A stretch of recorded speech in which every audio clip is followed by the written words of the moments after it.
Bismillahirrahmanirrahim.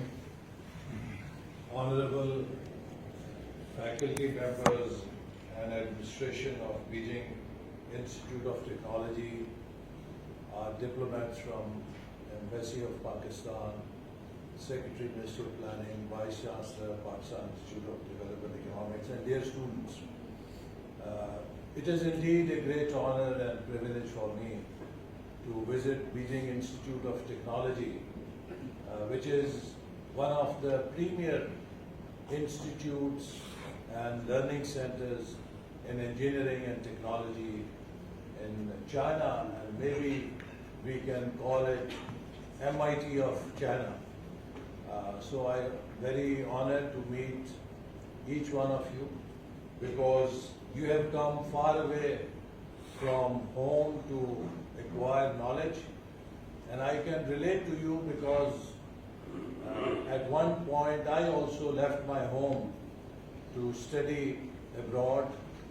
I know that how it is to leave your own home, the comfort of your own bedroom, the comfort of the food that your mother cooks for you, and the comfort of everything at home. And then when you have to make your own bed, you have to cook your own meals, and you also have to manage within your meager resources. So it is quite a challenge, but that is also part of training while you get education.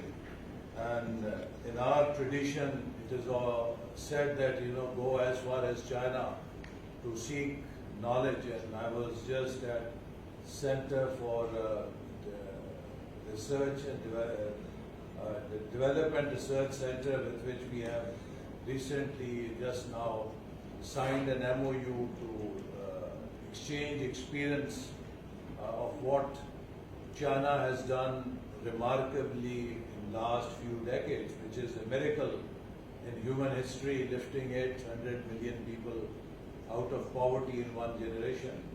So I was telling them that, our poet of Pakistan was very prophetic. He, 100 years ago, had predicted about China-Pakistan economic corridor when he said that the sleeping giant of China is awakening from slumber, and the fountains in Himalayas are beginning to sprawl.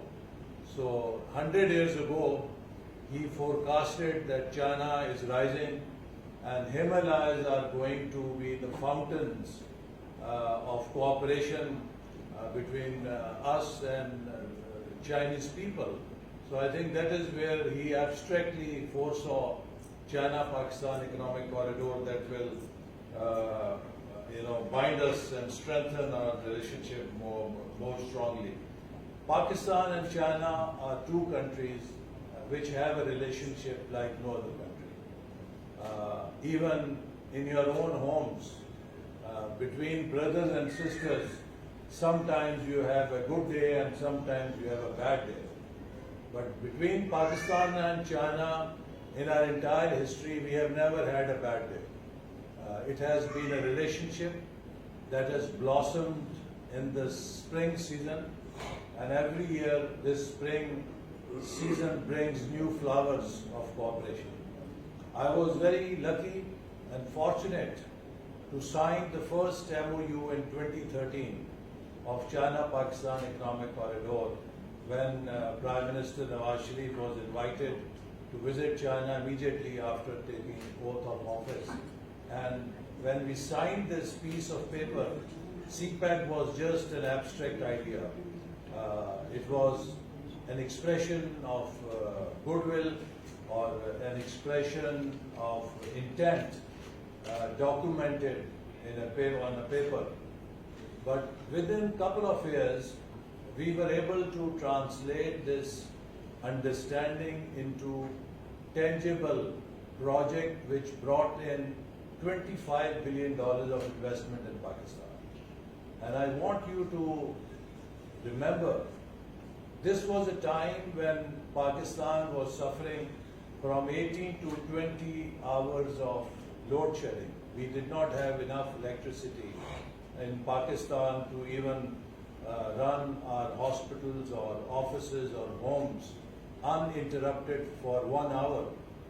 At that time, we were looking for investments, we were looking for investors who could come and set up power plants in Pakistan. Not even our own investors considered Pakistan as very safe to invest in Pakistan.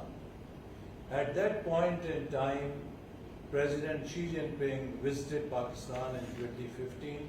Originally, it was planned for 2014, but at that time we had some special situation in Islamabad, so he had to postpone his visit, and ultimately he came in April 2015.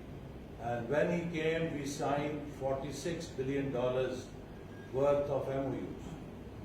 The next day, Wall Street Journal, which is considered as a Bible in the financial sector or the most authentic publication amongst investors, when it published this news on the front page that China has signed $46 billion worth of MOUs with Pakistan, that single news changed the perception of Pakistan in the eyes of investors.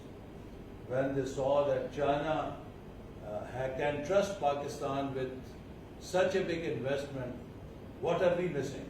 So after that, many more investors queued up and they wanted to come to Pakistan. But I want to tell you that it was only China that came to our rescue, and it truly showed and proved that a friend in need is friend indeed, and people of Pakistan can never forget that gesture of China, that it came to help of Pakistan at that critical moment. So when we started CPAC, it focused mainly on the infrastructure gaps that Pakistan initially at that time had in its energy infrastructure, in its physical infrastructure.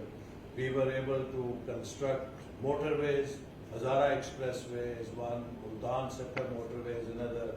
We were able to build infrastructure in Gwadar Port. We were able to lay down fiber optic cable through Punjab Pass that provided us an information highway, and also our energy projects. And mind you, it was a very broad portfolio of energy projects that came through CPAC. And to just tell you that how important that investment was, not only it gave us more than 8,000 megawatts of energy to help us overcome the energy shortage, but it also enabled us to tap black gold that was hidden in Thar desert for 75 years, and we could not tap it. And that is the coal deposit of Thar, which is good enough for 400 years to give us 10,000 megawatt of energy,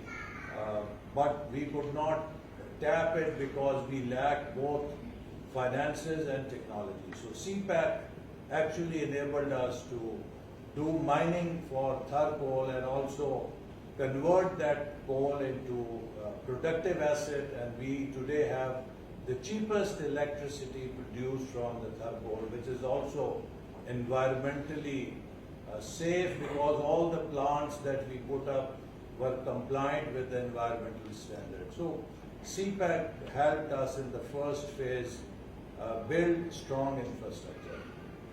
Unfortunately, after 2018, the momentum could not continue for the new government scandalized CPAC for no reason. As a result, there was loss of confidence amongst investors, and all those investors who had come to Pakistan slowly went to Vietnam, Cambodia, Laos. And that shows what is the importance of continuity of policies for any country. If you do not have continuity of policy, that hurts no one else but the country itself.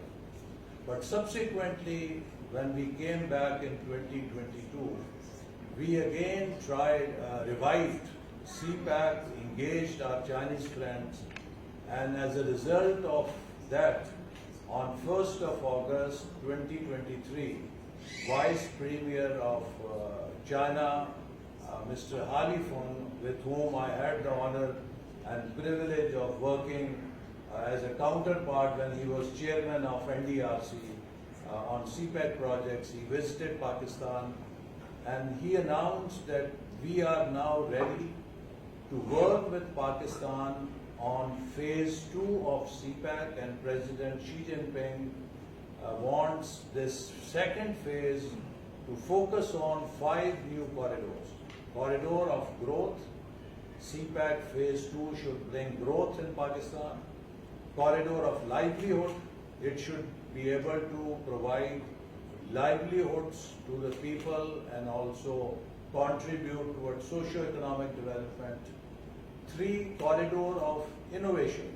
It should also build technology links, because we have now entered a new age, which is an age of digital revolution or disruption and innovation. 4, a corridor of green energy, because now we live in an age where climate change is a big challenge.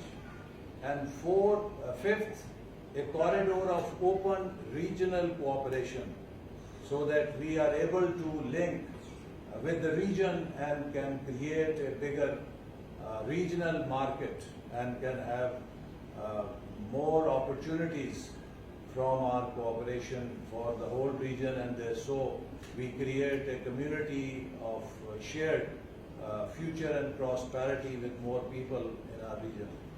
So these were the 5 corridors he outlined, and recently when Prime Minister Shehbaz Sharif visited China, we signed an MOU to now implement these 5 corridors.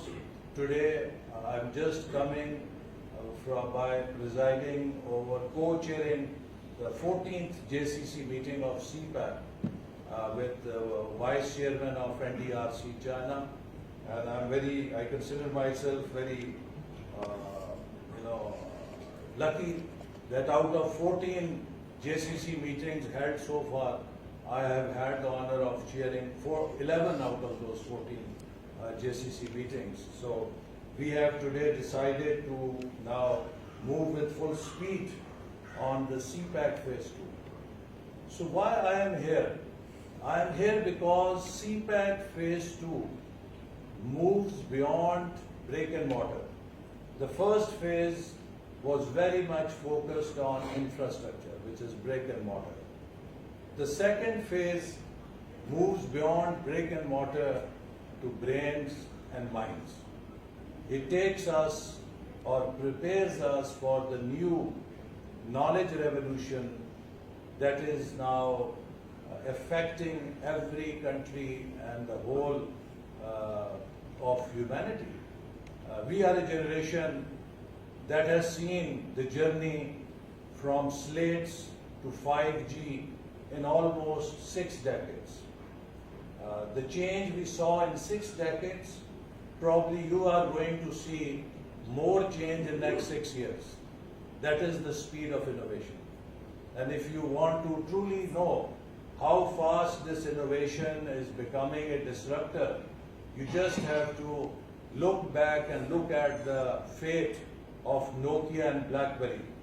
These were 2 dinosaurs just a few years ago, and because they failed to keep pace with innovation and the changes that were happening, they were completely wiped off the landscape or the market. So that is why it is important that we understand this new age and try to prepare new foundations for the new economy. And while in the industrial economy it was important to build motorways, it was important to build power houses, which still it is important to have physical infrastructure. But this new economy depends more on building academic collaboration, research exchange, and joint innovation hubs and clusters of innovation. And this is possible by strong link between academia and industry. As you are well aware, better, more knowledgeable than most of us as you are studying here, you can see that the origins of China's technological development are all in its universities. It is the research that takes place in the laboratories. That research is translated into unicorns. That research is translated into multi-billion-dollar businesses, and that research is commercialized to bring benefits for the country. So, actually, in this new age, universities are the places where new ideas are born. Those new ideas are converted into products, and those products are commercialized, and they have value for the society and for the economy. So university is the front line of innovation and the front line of development in this new age. So as most of you are studying here at one of the leading universities, I would say that you are the future architects of Pakistan's future also. Pakistan, one question always comes to every Pakistani's mind, that why have we not been able to keep pace with the world? We have been leaders most of the times. We have attempted to fly many a times, but none of our udans or flights could sustain every time we crashed. Why? If you look at the countries that have succeeded after World War II, starting from Japan to South Korea to China to Malaysia to Singapore to Vietnam, Gulf countries, Turkey or Bangladesh, Vietnam, India, whatever, you will find that development is not a policy alone. Because if you have a seed which is capable of giving you 100 kilograms of production per acre, that seed alone is not a guarantee of the harvest. To get full potential of harvest from that seed, you need to provide that seed an enabling environment. If the weather is not right, if the land is not prepared, if the land does not have the right moisture, if the land does not have stability, if the seed is not given water in time, if the seed is not given fertilizer in time, so if that ecosystem is not protected in which seed is supposed to grow, best of the best seeds will also fail. So I think one important lesson that you have to also learn from China, that it is not just your degree that is important, that you bring back your degree home. You also need to bring back lessons from China's development.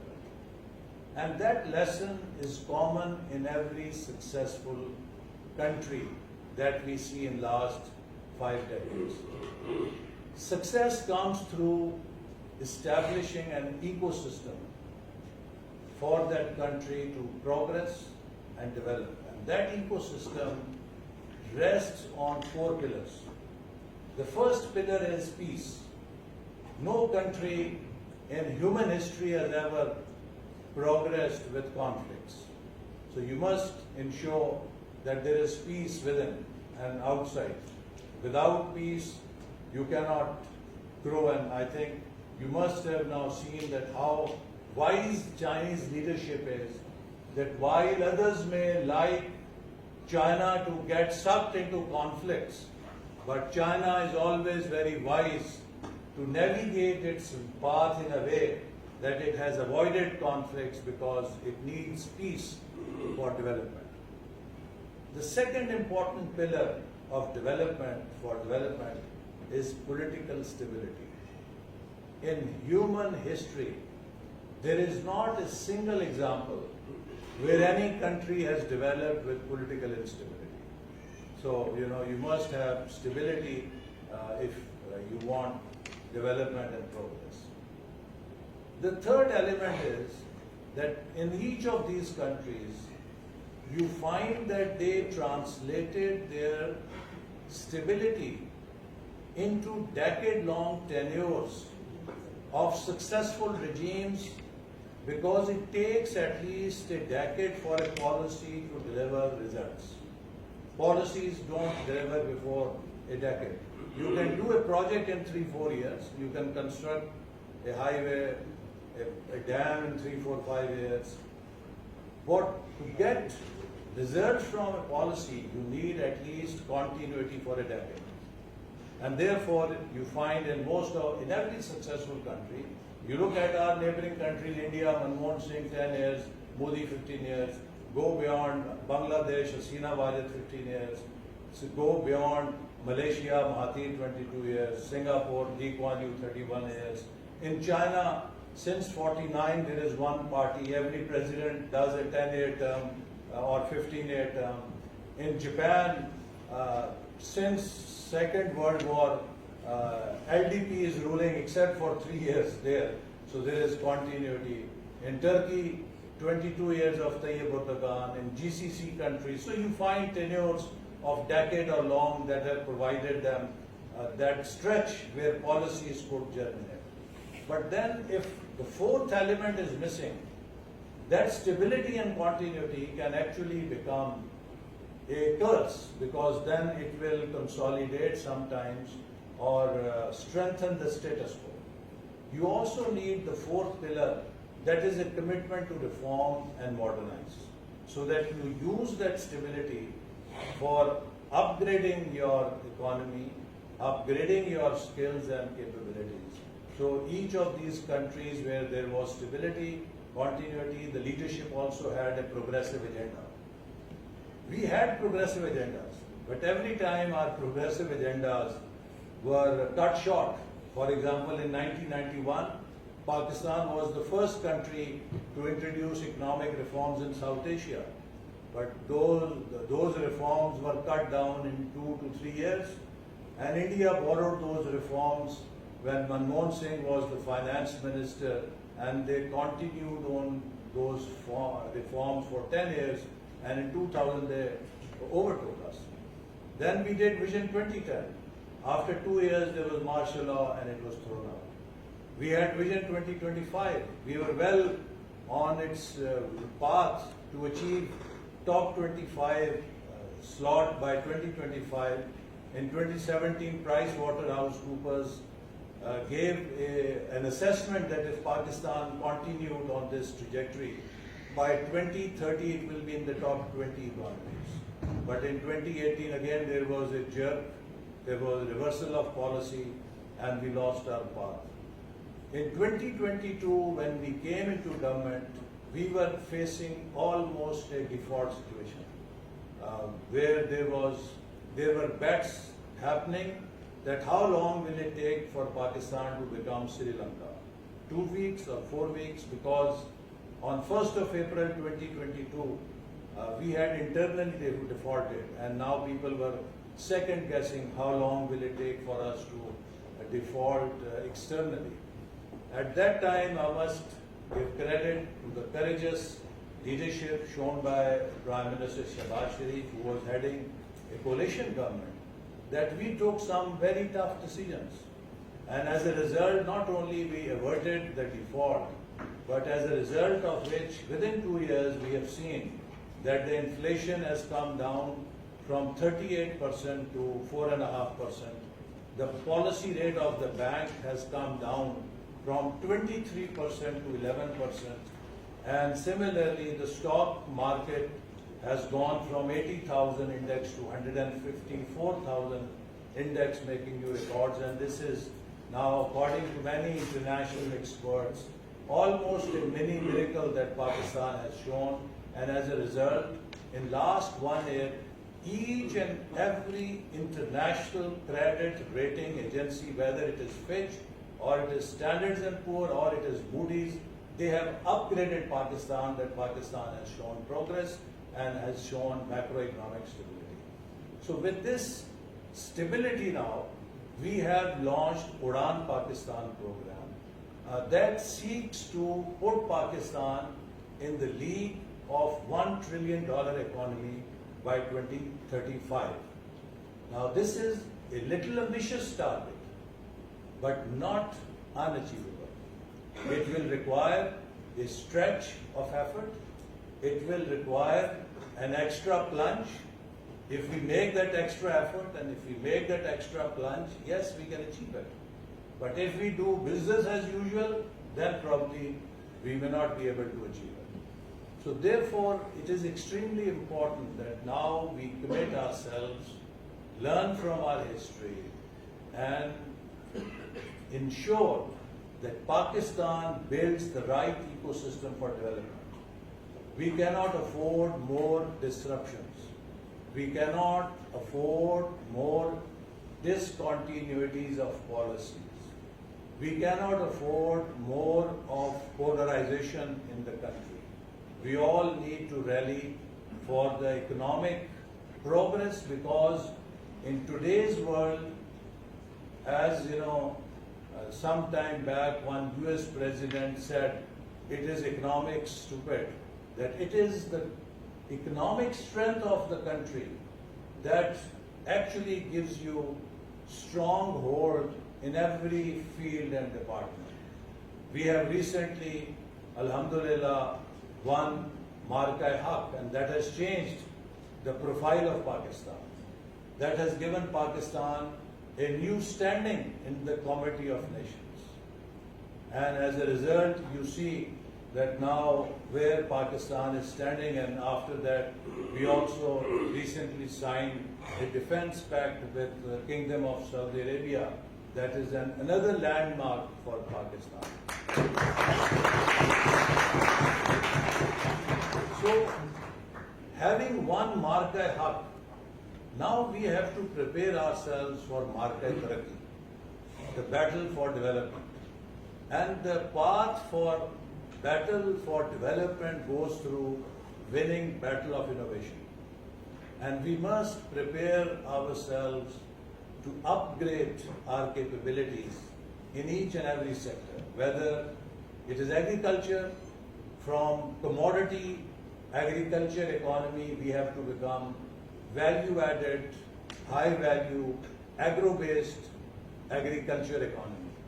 If it is industry, we have to create industrial products that meet international standards, and we have to make made in Pakistan an international and global brand of quality. If it is technology, we have to create innovation ecosystem that will use the brain power of our youth and put Pakistan as a leading information power on the world map, which is actually also happening now, that people are seeing Pakistanis are very intelligent, our youth is full of enterprise, and young Pakistani tech entrepreneurs are making their presence on the global scene.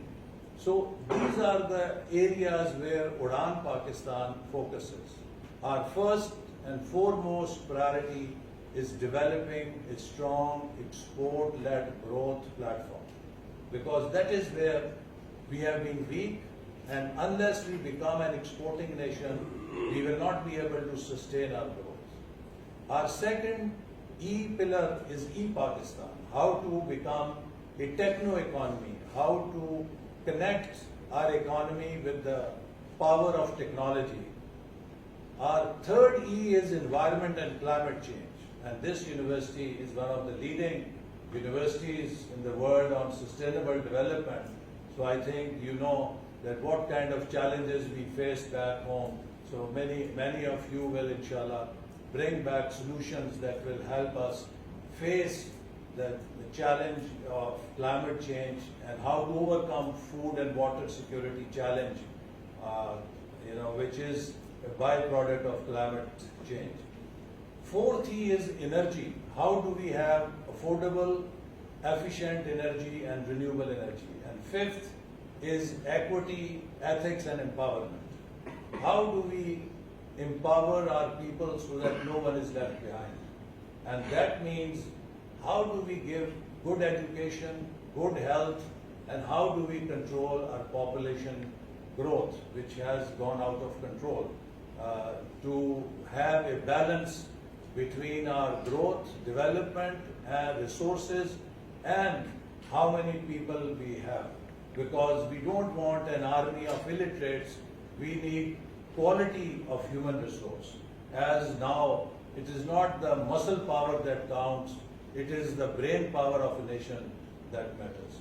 So the fifth E relates to equity in empowerment of women and youth, and ethics. How do we create a value-based system that is essential for development? And as you know, that in China, while they build modern infrastructure, they also try to preserve their ethics and values, which are very critical for development.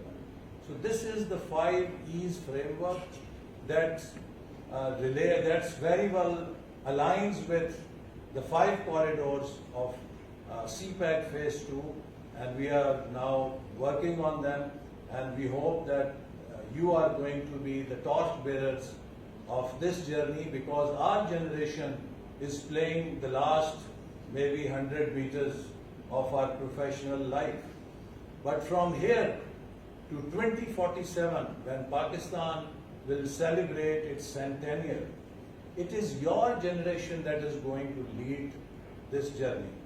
It is you who are going to be the torch bearers of Pakistan's destiny. So you must prepare yourself for that challenge, and I'm hopeful that each one of you will utilize this time that you have here. And I tell you, you will never ever get this time again to learn and to grow when you are in university. Once you go into practical life, there are so many 101 things. So make best use of this time, equip yourself with knowledge that will take you into future. But while you graduate, also understand that the knowledge you have today will very soon become obsolete. So you have to become a lifelong learner. Just as your mobile phone, if you do not upload the new patch, its operating system stops working. So similarly, you will have to prepare yourself to upgrade your knowledge every now and then, so that you are keeping pace with the innovation that is happening.